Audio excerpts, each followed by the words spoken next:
आज की सच्ची घटना की कहानी सुनकर आप सोचने पर मजबूर हो जाएंगे। कहानी शुरू होने से पहले अगर आप हमारे चैनल को सब्सक्राइब नहीं किया है तो जल्दी से चैनल को सब्सक्राइब कर लें। कहानी है, उत्तर प्रदेश का एक जिला है नोएडा, गौतम बुद्ध नगर उसी का एक थाना लगता है। कोतवाली सेक्टर 49 में लगती है। उसी का एक चौकी है, गांव है, इसका नाम है बरौला। बात कर रहा हूं 21 जनवरी 2024 की सुबह लगभग 5 बजे के आसपास बरौला चौकी से कुछ पुलिस वाले दो लड़कों को लेकर, एक लड़के का नाम होता है अनुज, दूसरे का नाम होता है नितिन, उन दोनों को सुबह सुबह लेकर जा रहे थे चाकू की बरामद करने के लिए, क्योंकि उन्होंने किसी को चाकू मारे थे। जैसे ही बताया जाता है कि बरौला की पुलिया के पास उन दोनों लड़कों को लेकर पुलिस पहुंचती है। वह पुलिस के हाथ से छूटकर भाग जाते हैं और पुलिस पर वह फायरिंग कर देते हैं, यानी कि पुलिस पर गोली चलती है। पुलिस को जवाबी कार्रवाई में गोली चलानी पड़ती है और देखते ही देखते जैसे उत्तर प्रदेश पुलिस का बिल्कुल सटीक निशाना घुटनों में लगता है, ठीक वैसे ही निशाना लगता है और दोनों के घुटनों में गोली लग जाती है। दोनों ही गंभीर रूप से घायल होते हैं। दोनों को इलाज के लिए अस्पताल में भर्ती करा दिया जाता है। अभी एक मामला तो यह चल रहा है, साथ ही दूसरा एक और मामला होता है जो सोशल मीडिया पर लगातार वायरल हो रहा था। दरअसल इन दोनों लड़कों ने एक रात पहले, यानी कि कुछ ही देर पहले, एक घटना को अंजाम दिया था। बरौला गांव के ही रहने वाले हैं, हालांकि वैसे मूल निवासी यह उत्तर प्रदेश के जिला बुलंदशहर का एक अगोटा गांव लगता है। यह वहां का रहने वाले होते हैं। एक व्यक्ति का नाम विनोद होता है। विनोद का ही बेटा है अनुज और उसका चचेरा भाई है नितिन। दरअसल 20 जनवरी 2024 की रात लगभग 8 बजे के आसपास एक व्यक्ति जिसका नाम होता है मेहंदी हसन, जिनकी उम्र लगभग 50 साल के आसपास होती है। मेहंदी हसन 4 बच्चे हैं, उसके पत्नी हैं और रहने वाला बदायूं के इस्लामनगर के पास एक गांव लगता है मोहनगला, जो कि पिछले कई सालों से नोएडा में रहकर ई रिक्शा चलाया करता था।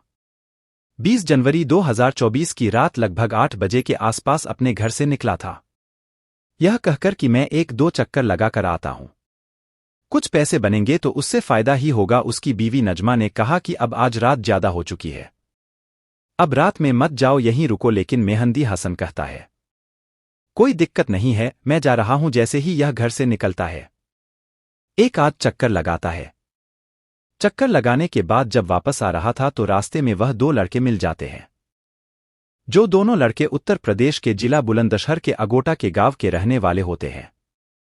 उन दोनों लड़कों में एक लड़का जो निजी अस्पताल में काम करता है, जिसका नाम अनुज होता है, और नितिन जो होता है वह दूध का काम करता है। इसी रिक्शा वाले से, यानी कि मेहंदी हसन से, अनुज और नितिन का आमना सामना होता है। और जैसे आमना सामना होता है तो इन दोनों लड़कों ने चाकू निकाला और चाकू निकालने के बाद एक के बाद एक कई बार कर देते हैं। मेहंदी हसन गंभीर रूप से घायल हो जाता है और जैसे वह घायल होता है तो इतने पर भी उन लोगों को तसल्ली नहीं हुई और उनकी जो मोटरसाइकिल होती है, मोटरसाइकिल में इस मेहंदी हसन का एक पैर बांधा जाता है और पैर बांधने के बाद जो बरौला गांव होता है, उस बरौला गांव में पूरी स्पीड के साथ मुख्य मार्गों से लगभग 1.5 किलोमीटर से ज्यादा तक उस बाइक को बहुत तेजी के साथ दौड़ाया जा रहा था। बाइक दौड़ते दौड़ते जब इस बरौला चौकी के पास पहुंचती है, वहां जाने के बाद अपनी बाइक रोकते हैं। वह व्यक्ति बहुत गंभीर रूप से घायल हो चुका था। यह दोनों सीधा चौकी जाते हैं और चौकी जाने के बाद अपनी पूरी कहानी बयां कर देते हैं। जैसे पुलिस वालों के यह बात पता चलती है, पुलिस वालों ने देखा तो वहां पर काफी ब्लड भी पड़ा हुआ था।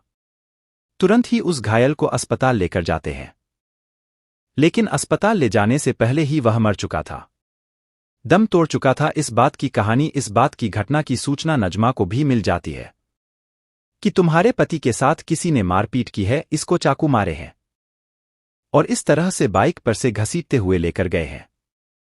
नजमा भी दौड़ते हुए पुलिस चौकी पहुंचते हैं, अपनी कहानी बयां करती है कि मेरा पति इस तरह से ई रिक्शा चलाता है। वैसे रहने वाले हम लोग बदायूं के इस्लामनगर के पास से गांव लगता है मोहनगला, वहां के रहने वाले हैं। पूरी कहानी सुनाने के बाद देखते ही देखते सैकड़ों लोग भी चौकी पर आ जाते हैं और उन लोगों का मकसद शायद यही था कि पुलिस ईमानदारी से काम नहीं कर रही है, इसलिए उन्हें गुस्सा आ जाता है। और जैसी बहुत ज्यादा गुस्सा आता है तो फिर पुलिस वाले सक्रिय होते हैं, लोगों को समझते हैं कि तुम परेशान मत हो, जो दोनों आरोपी हैं।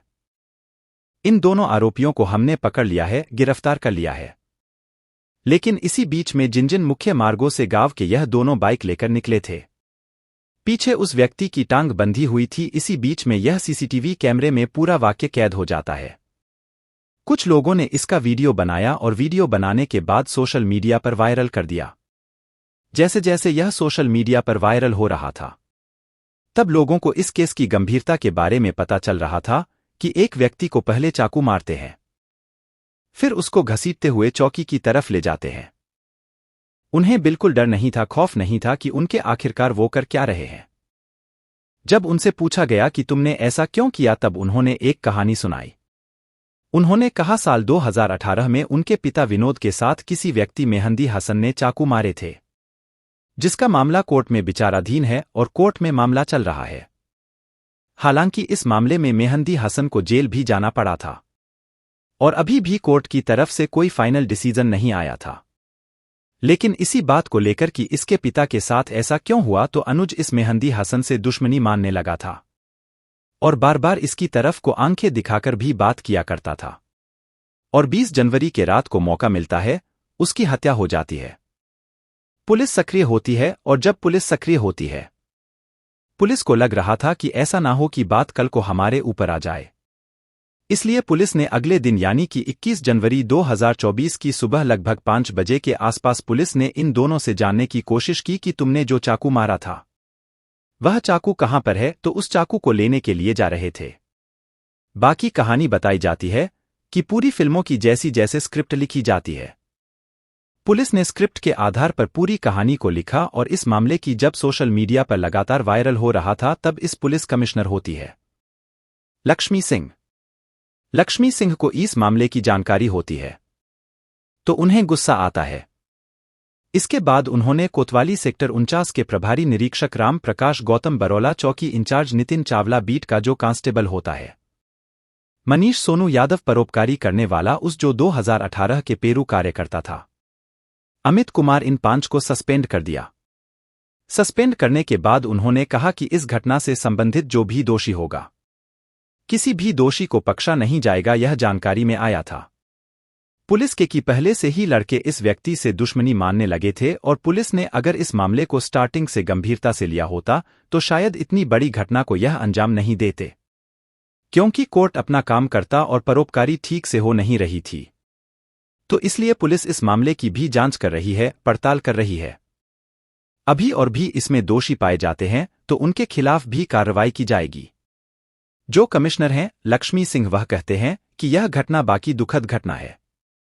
इन्होंने जिस तरह से इस घटना को अंजाम दिया है, उस इलाके के लोगों के रूप कहां पर, क्योंकि जिस इलाके से वह बाइक लेकर गुजर रहे थे, लोगों ने डर की वजह से अपनी दुकानों को, अपनी प्रतिष्ठानों को, अपने मकान को बंद कर दिया था। पुलिस ने जब उस इलाके में जाकर लोगों से पूछताछ करने की कोशिश की, क्या तुमने किसी बाइक सवार को इस तरह से किसी को खींचते हुए देखा, तो ज्यादातर लोगों ने मना कर दिया था, क्योंकि इंसान वक्त पड़ने पर झूठ बोलते हैं और सच ही बोलते हैं। लेकिन मशीन कभी झूठ नहीं बोलते, क्योंकि सीसीटीवी कैमरे में यह मामला पूरा कैद हो चुका था और जैसे कैद होकर वायरस होता है, तब इसकी हकीकत लोगों के सामने आती है। इस केस की गंभीरता भी लोगों के सामने आती है। दोस्तों, इस वीडियो से किसी को डराना या धमकाना नहीं है, बल्कि आपको जागरूक करना है। अगर आपको वीडियो पसंद आई हो तो लाइक शेयर करें, साथ ही जुल्म की दुनिया चैनल को सब्सक्राइब करें। रोज रात 8 बजे एक नई सच्ची कहानी सुनने के लिए धन्यवाद।